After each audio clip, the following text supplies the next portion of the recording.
tangan buat Tuhan Yesus, saudara. Haleluya. Silakan duduk ya. Shalom. Bagaimana kabarnya hari ini? Luar biasa. Walaupun lagi ada masalah tetap luar biasa. Karena kita punya Tuhan yang luar biasa. Siapa yang lagi ada masalah hari ini?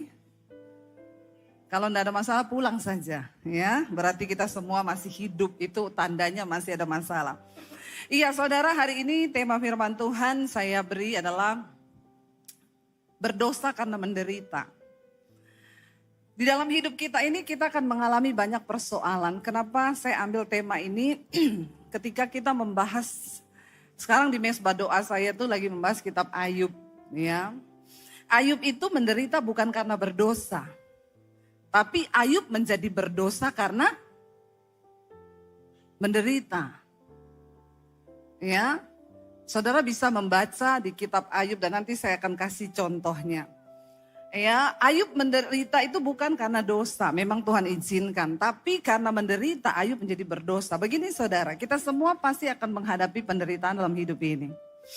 Dan semua kita itu punya pilihan untuk berespon bagaimana menghadapi setiap persoalan dalam hidup kita. Dan hari ini kita akan melihat dan kita akan belajar ya. Coba kita buka bersama.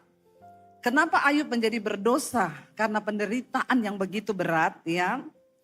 Kita baca Ayub pasal 30 ayat 15 sampai ayat 31. Saudara, tidak ada orang di dunia ini yang menderita seperti Ayub penderitaannya. Apa yang sedang saudara hadapi hari ini? Mungkin saudara saya nggak punya duit bu. Usaha saya sedang gagal. Ya, tetapi dalam waktu bersamaan ketika Tuhan mencabut pintu perlindungannya atas Ayub, saat itu juga Ayub bangkrut, hartanya diambil semua. Saat itu juga orang yang kasih tahu bahwa semua usahanya hilang, belum sempat selesai bicara, sudah datang satu orang lagi ngomong semua anak Ayub mati. Dalam waktu yang bersamaan semua habis dan Ayub merasakan penderitaan yang begitu hebat, bahkan dia mengalami sakit. Kita buka bersama yuk, Ayub 30, mulai ayat yang ke-15, baca bersama 1, 2, 3. Kedahsyatan ditimpakan kepadaku, kemuliaanku diterbangkan seperti oleh angin, dan bahagiaku melayang hilang seperti awan. Oleh sebab itu jiwaku hancur ya, dan dalam diriku hari-hari kesengsaraan mencekam aku. Pada waktu malam tulang-tulangku seperti digerogoti dan rasa nyeri yang menusuk tak kunjung berhenti. Saudara pernah merasakan malam gak bisa tidur karena sakit? Mungkin rematik atau asam urat, gak usah angkat tangan yang asam urat. Bertobat saja ya, jangan makan sembarangan, amin. Ya, jadi saudara kita ini kalau baru sakit asam urat aja tuh udah gak bisa tidur, sakit kan? Atau ada yang pernah merasakan sakit gigi dan gak bisa tidur? Itu gak ada apa-apanya. Dengan apa yang dialami Ayub, dia berkata pada waktu malam tulang-tulangku itu seperti digerogoti. Ya, dan rasa nyeri yang menusuk tak kunjung berhenti. Saudara tolong membayangkan ya. Kalau kita itu membaca Alkitab itu, tolong rasakan seperti saudara yang mengalami itu. Biar kita bisa menjiwai ya. Oleh apa dikatakan? Oleh kekerasan yang tak terlawan, koyaklah pakaianku dan menggelambir sekelilingku seperti kemeja. Ia telah menghempaskan aku ke dalam lumpur dan aku sudah menyerupai debu dan abu. Aku berseru minta tolong kepadamu tetapi engkau tidak menjawab. Engkau berdiri menanti tetapi engkau tidak menghiraukan aku. Ayub bilang aku berdiri menanti tapi engkau tidak menghiraukan aku. Sesuatu yang sangat memilukan adalah ketika kita ini menghadapi persoalan masalah dan kita rasa berdoa tapi Tuhan tidak jawab. Amin. Saudara pernah merasakan gak saudara berdoa rasanya kok Tuhan tidak jawab ya doa saya? Saya kok gak merasa Tuhan itu menolong, saya gak merasa Tuhan ngomong apa-apa, saya gak merasa Tuhan itu melakukan sesuatu kepada saya. Ada yang pernah merasakan begitu? Banyak ya, karena banyak orang sampai hari ini masih WA ke saya, Bu, saya sudah berdoa, saya sudah puasa, saya sudah begini, tapi kok Tuhan tidak menjawab. Dan Ayub berkata, aku berseru minta tolong kepadamu, tapi engkau tidak menjawab. Aku berdiri menanti, tapi engkau tidak menghiraukan aku. Adalah satu perasaan yang paling membunuh iman ketika kita merasa bahwa Tuhan tidak menghiraukan kita, saudara. Apalagi ketika kita sudah merasa, saya ke gereja, saya tidak melakukan kesalahan, saya tidak pantas untuk dihukum. Itu yang Ayub rasakan. Ini dosa Ayub yang luar biasa. Baca bersama ayat yang berikutnya. Ayub bilang apa di sana? Engkau menjadi kejam terhadap aku dan engkau memusuhi aku. Dengan kekuatan tanganmu engkau mengangkat aku ke atas angin. Lalu engkau melayangkan apa di sana dikatakan? Ya, dan engkau melayangkan aku dan menghancurkan aku di dalam angin ribut.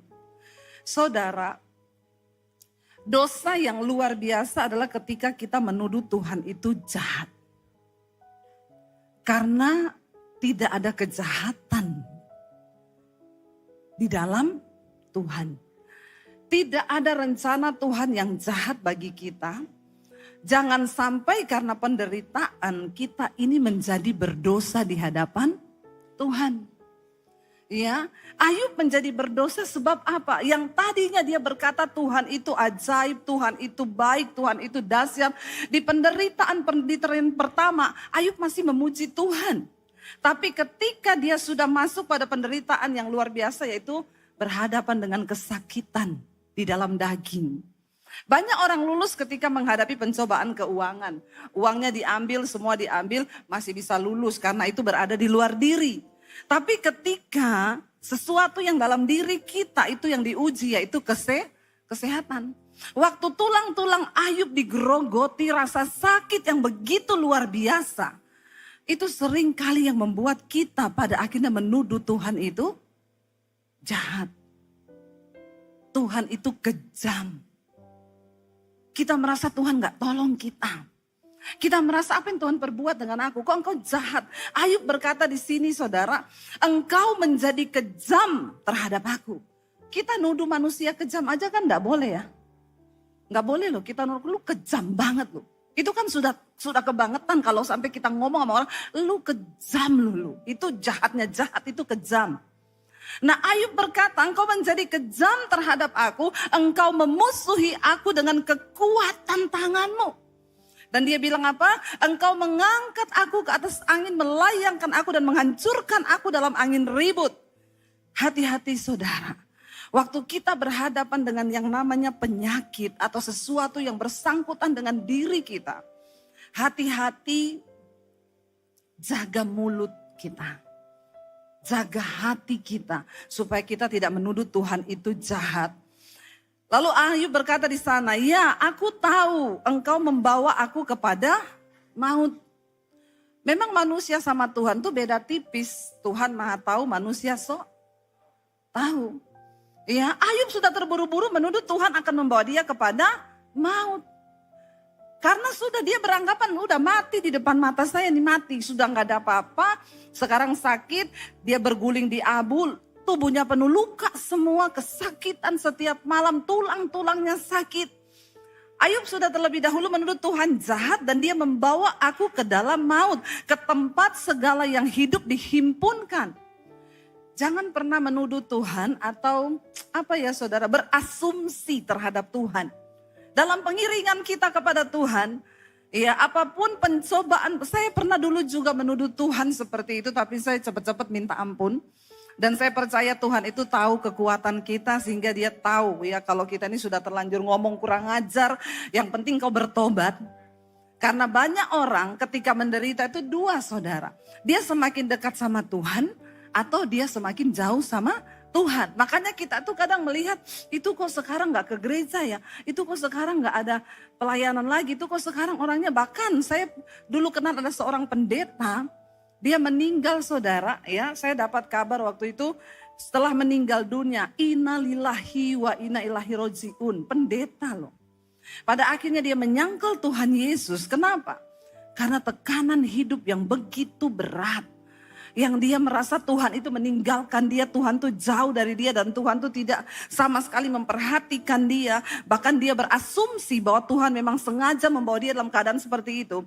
Saya dulu juga pernah merasakan seperti itu. Waktu ketika itu kami sudah melayani Tuhan ya, bertubi-tubi saya pernah bersaksi. Saya dirampok, rumah kami dirampok saudara. Itu barang hilang, semua handphone hilang, laptop hilang semua. Aduh rasanya berat bagi saya bilang begini, Tuhan ini rumahnya tetangga saya yang tidak bertobat banyak loh, banyak. Loh bener gak? Kita punya pikiran kan begitu toh. Lah kok rumah kami loh yang dimasukin loh. Saya ini hamba Tuhan loh. Ya. Dan saya mau bersaksi apa gitu loh. Kan orang Kristen tuh suka begini, apalagi kalau saya bersaksi ya di Jakarta ini, bukan di Surabaya, GSJS beda. Insya Allah. Ya orang tuh lebih suka kalau saya bersaksi ini, saudara saya bangun pagi jam 6, saya buka pagar, ada maling tergantung di pagar saya. Ternyata maling itu mau masuk rumah dan Tuhan cegah, bajunya kesangkut. Jadi dia tergantung semalam-malaman gak bisa turun. Itu jemaat kan tepuk tangan toh. Pasti dahsyat Tuhan, hebat. Tapi kalau saya bersaksi, saudara tadi malam rumah saya kemasukan maling, barang-barang hilang itu hampir 100 jutaan lebih yang hilang. Lalu orang akan berkata, katanya pendeta. Enggak doa ya. Enggak dilindungi Tuhan ya. Masa rumahnya kemalingan, masa barang-barangnya dicuri orang. Ini pasti pendeta terkutuk. Enggak usah tepuk tangan. Awas kalau ada tepuk tangan langsung pulang saya keluar dari sini. Ya, iya enggak saudara? Ya, orang di Indonesia ini, Kristen di Indonesia ini lebih suka kesaksian-kesaksian yang heboh, yang diluputkan. Ya kayaknya kalau kita menderita, kita tertekan tuh ada kutuk, ada dosa ini. Seminggu kemudian saya belum terjawab kenapa Tuhan izinkan maling masuk ke rumah saya. Dan kecenderungan kita manusia ketika kita menghadapi persoalan, kita nih keponya minta ampun. Kita pengen Tuhan tuh jawab, kenapa Tuhan? Kenapa kau izinkan maling itu masuk? Jawab aku Tuhan. Iya Pak ya? Termasuk jemaat GSJS nih. Kepo semua sama Tuhan toh. Saudara sering kali kita gak perlu bertanya loh kenapa? Karena Tuhan itu tidak terpahami oleh akal logikamu. Nanti ketika kita kepengen tahu kita gak dapat jawabannya lalu kita mulai berasumsi tuh. Ya Tuhan tuh kayaknya begini. Nah saya belum terjawab. Saya cecer Tuhan terus tuh. Kenapa Tuhan? Kenapa? Kasih saya jawabannya. Pada ujungnya kita ini sama Tuhan mau berdebat, mau ngomong apa?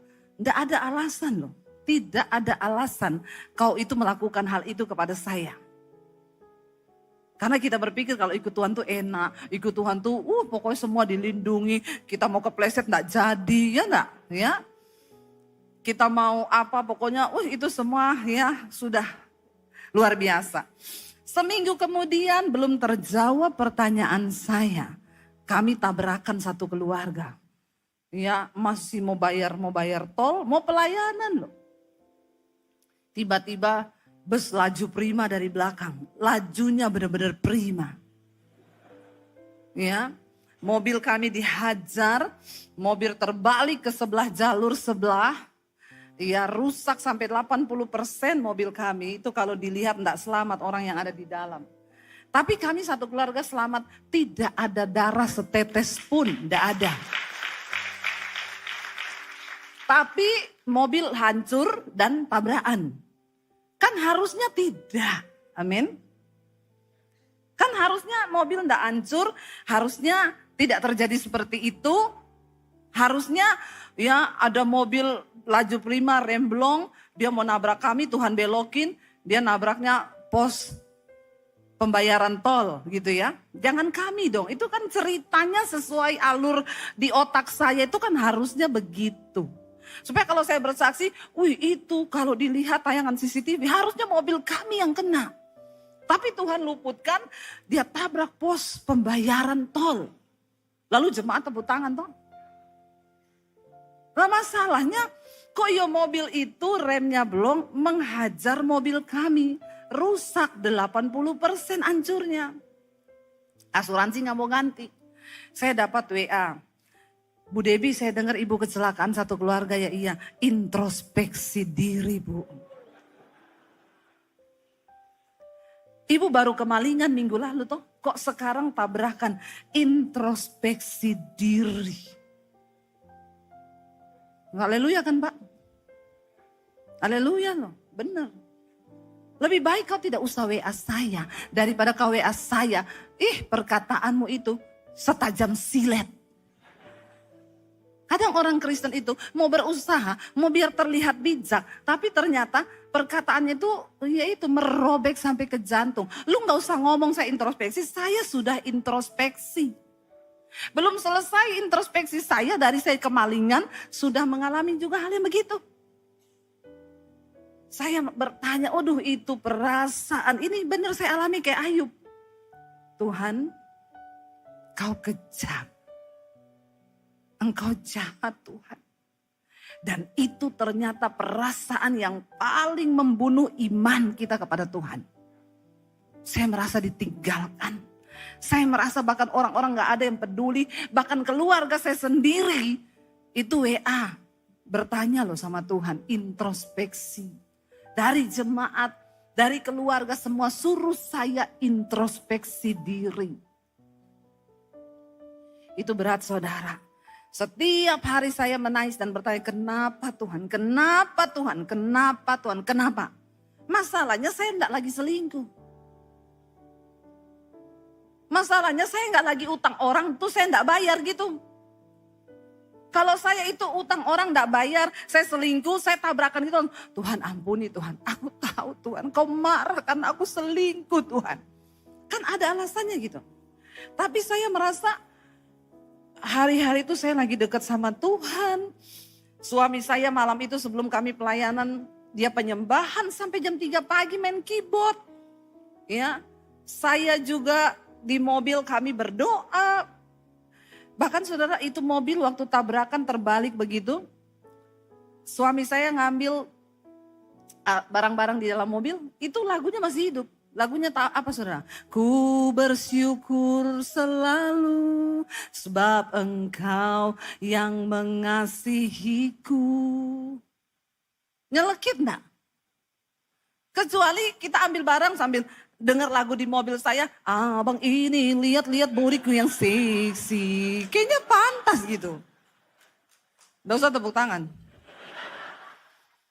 Iya kan? Ini lagu rohani, kurang apa coba? Kurang rohani apa? Di mobil kami nyanyi lagu-lagu rohani. Anak-anak nyanyi, saya nyanyi suara 3, suami suara 2. Bagi suara kita konser di mobil. Kurang apa coba? Kami berusaha untuk, saya bilang Tuhan kenapa engkau jahat sama kami sekeluarga. Udah penghakiman dari mana-mana. Setelah itu, ya mobil kami dari asuransi tidak diganti, cuma diganti 4 juta. Karena masih leasing, masih kredit mobil itu. Kami waktu itu gak punya mobil. Puji Tuhan, ya Tuhan buka jalan, kami dapat berkat, ganti mobil yang lebih bagus saudara. Jangan tepuk tangan dulu. Terus saya bersaksi waktu itu, Tuhan gantiin mobil. Ibu yang ngomong introspeksi diri itu WA sama saya lagi.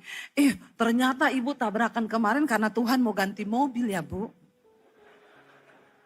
Sekarang mobil ibu lebih bagus. Saya bilang, ibu mau gak ganti Mercy terbaru bu? Saya doakan ibu masuk di bawah kontainer. Otaknya itu loh picik sekali saudara. Ya, waktu dengar saya tabrakan introspeksi diri. Waktu dengar saya ganti mobil, ternyata Tuhan izinkan ibu tabrakan supaya ganti mobil ya bu. Maka saya bilang, mau ibu ganti Mercy terbaru? Saya doakan sekarang, masuk di bawah kontainer kau. Dipikir Tuhan itu cuma seperti itu, maksudnya cara kerjanya. Saudara, dari situ saya itu merenung dan ya saya mulai membaca kitab Ayub ini. Ternyata dosa Ayub yang terbesar. Ayub itu diuji bukan karena dia berdosa. Tapi dia menjadi berdosa karena dia mengalami penderitaan. Dan menuduh Tuhan itu jahat. Kita lihat saudara, bagaimana Ayub itu membela dirinya dan merasa dia itu paling benar di hadapan Tuhan. Ya, dan kita lihat Ayub 23 ayat 1 sampai 3 kita baca dulu. Kenapa dia akhirnya menjadi berdosa saudara? Ayub 23 ayat 1 sampai 3. Di sana Ayub berkata saudara, ya Ayub 23 ayat 1 sampai 3. Ayub 23, tetapi Ayub menjawab, ya baca bersama. Sekarang ini keluh kesahku menjadi pemberontakan. Tangannya menekan aku sehingga aku mengaduh. Semoga aku tahu mendapatkan dia dan boleh datang ke tempat ia bersemayam. Kenapa menjadi dosa? Yang tadinya hanya keluh kesah sudah berubah menjadi pemberontakan. Hati-hati saudara. Waktu kita mengalami pencobaan, seringkali karena kita ini berkeluh kesah, Tuhan kenapa Tuhan? Kenapa engkau izinkan? Aku ini begini-begini. Saya mau tanya, waktu kita menderita Tuhan tahu enggak? Tahu. Masalahnya Tuhan gak kasih tahu Ayub, akhir ceritanya itu akan seperti apa? Itu yang namanya ujian. Ujian itu kunci jawabannya ada saudara. Tapi masalahnya kita tidak dikasih tahu. Karena kalau kau sudah dapat kunci jawabannya, namanya bukan ujian. Saya dulu waktu ujian Eptanas SMA saudara, ditangkap polisi saya. Naik mobil patroli. Seumur-umur saya sudah pernah naik mobil patroli polisi. Amin loh. Jangan wagu ya, aminnya ya. Jadi kami ini lagi belajar, besok itu fisika kan. Belajar kami ini satu kelompok. Lagi belajar, tiba-tiba ada orang datang malam-malam. Mau nggak kunci jawaban? Saudara lagi belajar susah-susah, ada orang datang memberi kunci jawaban. Manusia-manusia normal. Saya mau tanya, kira-kira kau beli enggak? Ampuni mereka Tuhan, mereka ini kan sudah bertobat. Kalau saya dulu lakukan tuh karena saya belum bertobat loh. Saya belum mengenal Tuhan Yesus, itu masa SMA saya. Tapi mereka ini sudah mengenal Tuhan. Tapi manusia normal. Sekarang kan kita sudah tidak normal toh. Lalu saudara saya ditawari sama teman-teman, mau enggak kunci jawaban? Karena setiap manusia itu kalau ada ujian, kita ini selalu pengen tahu jawaban dari ujian itu toh. Nah ini dijual saudara. Saya sama teman-teman saya, ayo usahakan duit, yuk jual. Zaman itu berapa ratus ribu gitu loh. Kita kumpul duit, beli kunci jawaban. Kita belajar saudara. Besok ketika kita ujian Eptanas, tinggal lingkar. Gak perlu mikir. Karena sudah tahu kunci. Selesai ujian diumumkan. Pengumuman ada beberapa siswa yang dicari polisi. Kita kaget. Kenapa ya? Karena ketahuan kemarin ada yang curi kunci jawaban Eptanas di satu sekolah. Dan dijual. Orangnya ini sudah ketangkap. Lalu dia buka mulut siapa-siapa yang beli. Dan nama-nama yang dipanggil tolong keluar temui polisi. Debbie Basir. Jangan tepuk tangan. Jangan Pak. Itu masa lalu. Kita dikeluarin, naik mobil patroli keliling kota saudara. Amin loh. Bertobat loh ya. Naik mobil patroli sampai di kantor polisi. Turun. Kita turun. Ditanya sama polisinya, kalian tahu enggak salahmu itu apa? Saya balas tanya, Pak kalau Bapak jadi kami, tolong Bapak jawab dengan jujur. Kalau Bapak jadi saya, Bapak belajar susah-susah, ada orang datang jual kunci jawaban, Bapak beli enggak? Dia bilang, iya juga sih.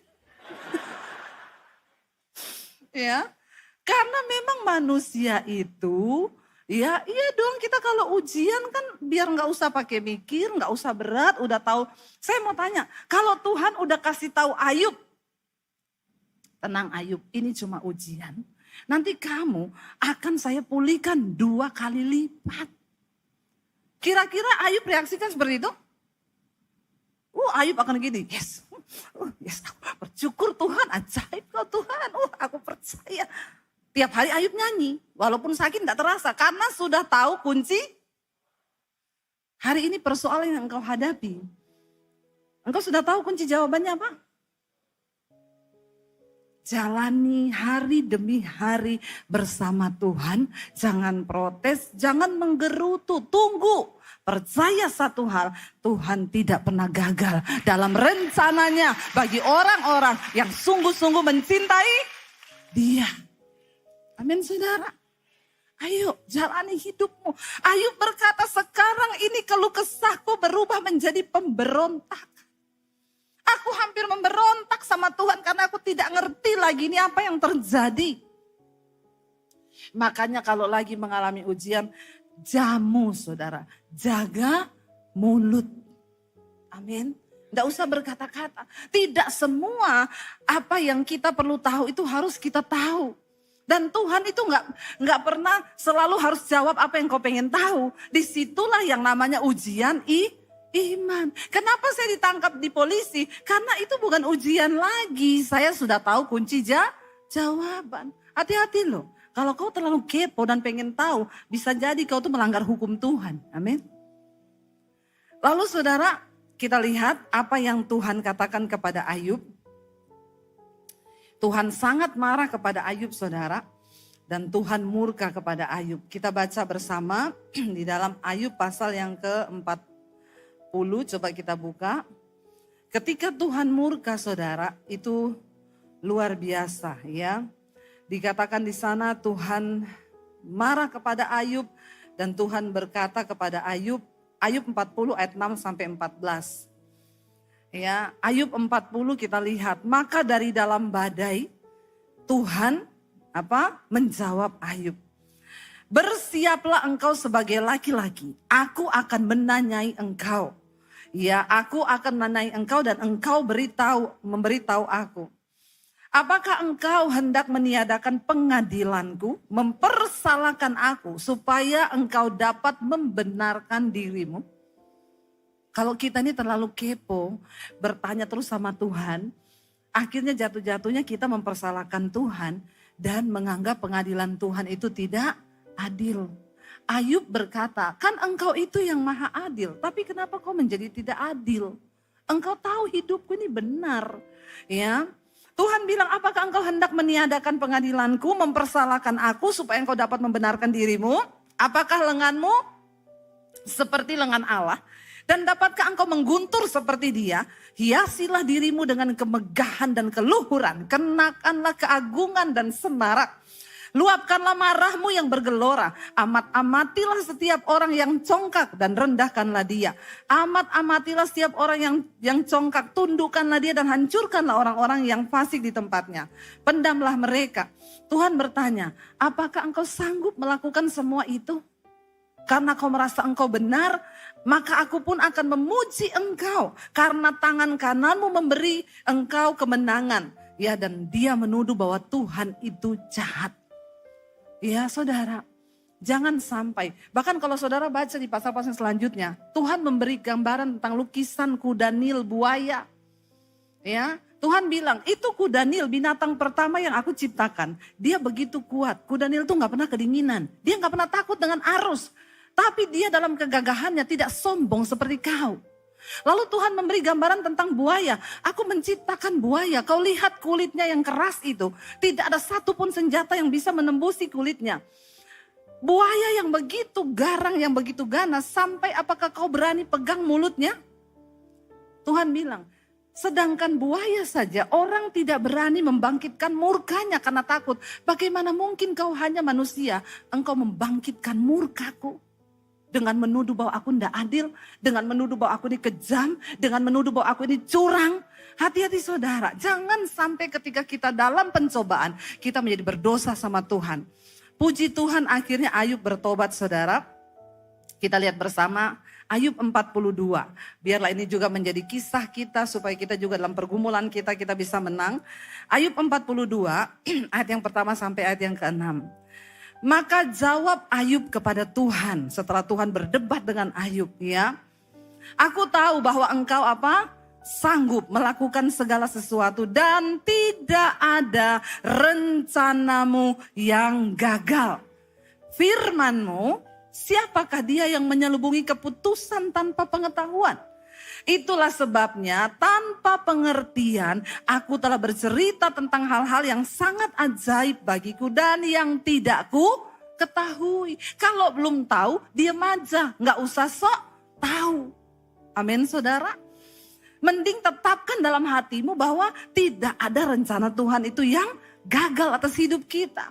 Dia akhirnya mengakui tanpa pengetahuan, aku telah berbicara tentang hal-hal yang tidak ku ketahui. Firman-Mu dikatakan, siapakah dia yang menyelubungi keputusan tanpa pengetahuan dan sebabnya tanpa pengertian aku telah bercerita tentang hal-hal yang Firman-Mu. Dengarlah, maka aku yang akan berfirman.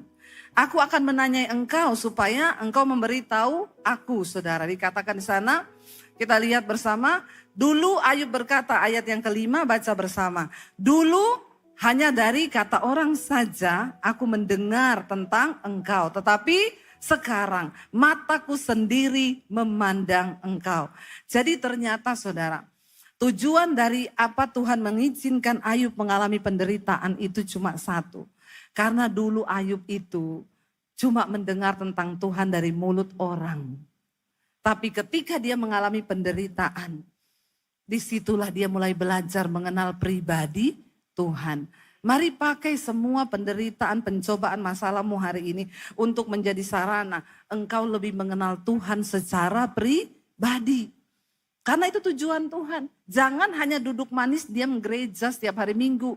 Tapi alami perjumpaan pribadi dengan Tuhan. Kenali Tuhan dalam hidupmu. Mari pegang tangan Tuhan. Jangan lagi bertanya tentang A, B, C, dan D. Waktu kita sedang mengalami pencobaan. Mending duduk diam di kaki Tuhan. Dan bilang, Tuhan, beri aku kekuatan untuk menjalani setiap proses hidupku.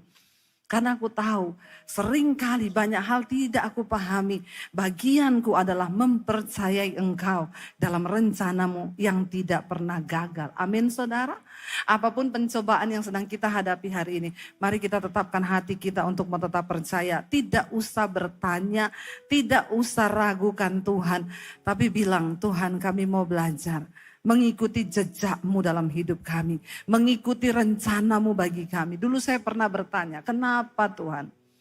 Kenapa saya percaya engkau lalu saya diusir dari rumah? Kenapa saya menerima engkau lalu hidup saya menderita? Tapi hari ini saudara, saya malah berbalik mensyukuri semua yang pernah Tuhan izinkan terjadi. Saya dan suami sekarang berkata, kalau Tuhan tidak memproses kita dulu. Kalau kita tidak menderita dulu begitu hebat, maka kita tidak akan melihat kemuliaan yang hari ini bisa kita dapatkan. Dan itu semua hanya karena Tuhan. Saya undang para imam musik maju ke depan. Mari kita mau berkata kepada Tuhan hari ini, saudara. Lagu ini sangat menjadi berkat ketika saya merasa sudah kehilangan suami dan anak-anak. Waktu kisah dulu kami berangkat ke Israel. Dan pesawatnya rusak. Saya sudah ada di Jordan. Suami dan anak-anak saya harus terbang dengan pesawat yang rusak itu. Di situ saya berpikir bahwa ya kalau suami saya mati, anak-anak saya mati, saya tinggal sendirian. Maka saya akan mengabdikan hidup saya. Saya pasti ke Bandungan, ke sekolah misi saya. Dan saya akan menghabiskan masa tua dan masa sampai mati saya. Tapi saya bilang, Tuhan, saya nggak akan bertanya kenapa, dan kenapa. Tapi saya hanya berusaha untuk menerima semua rencana Tuhan. Karena waktu mereka berangkat pakai pesawat rusak itu, ya di pikiran saya pesawat itu akan jatuh. Penerbangan 8 jam. Saya sudah berpikir mereka akan mati. Ya itulah kita manusia ya. Tapi ternyata enggak mati. Dan saya sudah berpikir itu mati. Jangan mendahului Tuhan dalam segala keputusan. Sebab Tuhan itu adil dalam segala jalannya. Bangkit berdiri bersama saudara. Kita katakan pujian ini di hadapan Tuhan.